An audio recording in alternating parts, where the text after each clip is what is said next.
நேர்கள் எல்லோருக்கும் வணக்கம் மற்றும் ஒரு காலையினூடாக சந்தித்திருக்கிறேன். தொடர்ச்சியாக யாழ் மாவட்ட நாடாளுமன்ற உறுப்பினர் ராமநாதன் அர்ஜுனா தொடர்பிலான குரல் பதிவுகள், அவரை பற்றிய கர்ச்சிப்புகள், அவர் இவ்வாறு செய்கிறார், அவர் அவ்வாறு செய்கின்றார் என்கின்ற வகையிலான பல்வேறுபட்ட பேச்சுகள் ஸ்ரீலங்காவை மையப்படுத்தி நகர்ந்ததை நாங்கள் பார்த்திருந்தோம். ஆனால் தற்பொழுது தமிழகத்திலும் அது தொடர்பிலான கருத்து பரிமாறல்கள், அதே போன்று கருத்தாடல்கள் என்பது அதிகமாக நடைபெறுகிறது என்பதைத்தான் நாம் சொல்லக்கூடியதாக இருக்கிறது. குறிப்பாக சொல்ல போனால் தீய சக்திகளின் ஏவலாளி தமிழர் ஒற்றுமையை குலைக்க துடிக்கும் அர்ஜுனா பாமக நிறுவனர் ராமதாஸ் கடும் கண்டனம் தெரிவித்திருப்பதை பார்க்கின்றோம். தமிழர் ஒற்றுமையை குலைக்க துடிக்கின்ற இந்த துரோகி, அதாவது இந்த துரோக அரசியலை தமிழினம் ஒருபோதும் அனுமதிக்காது என்ற விடயத்தை பாமக நிறுவனர் மருத்துவர் ராமதாஸ் சொல்லியிருப்பதை நாங்கள் பார்க்கின்றோம்.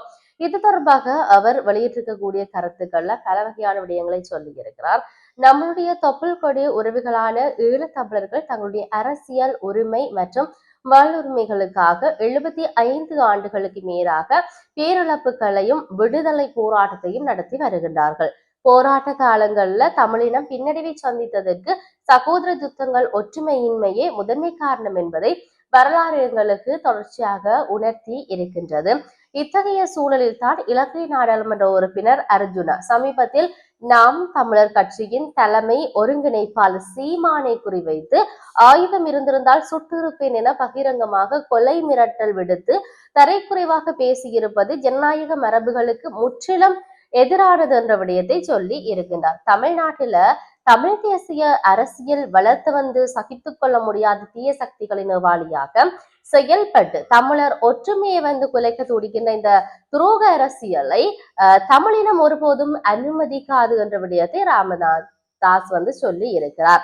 அண்டை நாட்டினுடைய நாடாளுமன்ற உறுப்பினர் ஒருவர் இவ்வாறு பேசுவதை சம்பந்தப்பட்ட அரசுகள் வேடிக்கை பார்ப்பது கண்டனத்துக்குரியது என்ற விடயத்தை சொல்லி இருக்கின்றார். எனவே ராமநாதன் அர்ஜுனா தனது ஜனநாயக விரோத பேச்சினை உடனடியாக திரும்ப பெற்று சீமானிடம் தமிழ்நாட்டு மக்களிடமும் பகிரங்க மன்னிப்பு கேட்க வேண்டும் என்ற விடயத்தை அங்கு இந்தியாவில இருந்து அதிர்வலைகளாக தற்பொழுது இலங்கை அரசுக்கு பல்வேறுபட்ட எச்சரிக்கைகள் வருவதை பார்க்கக்கூடியதாக இருக்கிறது. ஏனென்றால் ஒரு நாட்டில இருக்கக்கூடிய அரசியல்வாதி இந்த நாட்டில இருக்கிற ஒரு அரசியல்வாதி இப்படி எங்களுடைய நாட்டிலேயும் எங்களுடைய நாட்டு தலைவர்களையும் அரசியல்வாதிகளையும் பேசிவிட்டு சென்றிருப்பதை இந்த நாட்டு அரசியல் தலைவர்கள் சும்மா இருந்து பார்த்து கொண்டிருக்கின்றார்கள். ஆகவே இவர் மன்னிப்பு கேட்க வேண்டும் என்று சொல்வது இரண்டு நாடாளுமன்ற உறுப்பினர்களுக்கான இது பிரச்சனை அல்ல, இரு நாட்டுக்கும் இருக்கக்கூடிய ஒரு இணக்கப்பாட்டில் இருக்கக்கூடிய பிரச்சனை. என்னன்னு சொன்னால் நாட்டினுடைய அரசியல் பலமாரிட்டு இருக்கு நாடாளுமன்ற உறுப்பினர்களிடம்,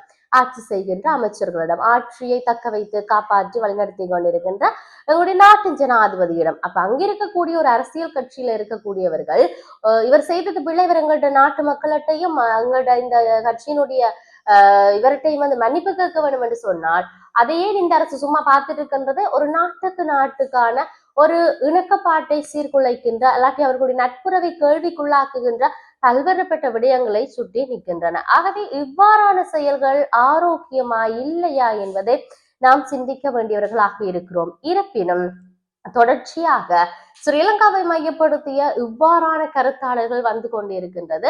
நாம் இது சார்ந்து பொறுத்திருந்து பார்க்க வேண்டிய தேவையும் இருக்கிறது. சரி, இது இவ்வாறு இருக்கின்ற பொழுது சிஎம் விஜயிடம் ஜாழ்ப்பாணம் சபையில தொடர்ந்து கத்துகின்ற அர்ஜுனா எம்பி என்கின்ற வகையிலான விடயமும் எச்சரிக்கின்ற தேரருடைய கருத்துக்களும் வெளிவந்திருக்கின்றன. நாடாளுமன்றத்தில் இருந்து கொண்டு விஜயின் ஆதரவாளராக யாழ்ப்பாணத்தை மட்டுமல்ல ஒட்டுமொத்த வடக்கு மாகாணத்தையுமே பெற்றுக்கொள்ளுமாறு கோரி வருகிறார் என்ற விடயத்தை பேராசிரியர் இந்து காரகோ தேரர் தொடர்ச்சியாக சொல்லி வருவதை நாங்கள் பார்க்க கூடியதாக இருக்கிறது. தமிழக முதலமைச்சர் மு.க. ஸ்டாலின் கச்சத்தீவு குறிவைத்து வெளியிட்ட விடயமானது தொடர்ச்சியாக சொல்லப்பட்டு கொண்டு இருக்கின்றது.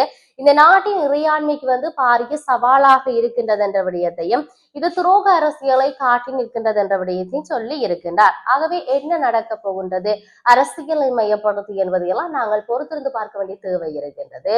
மற்றொரு பதிவினூடாக சந்திப்போம். வணக்கம்.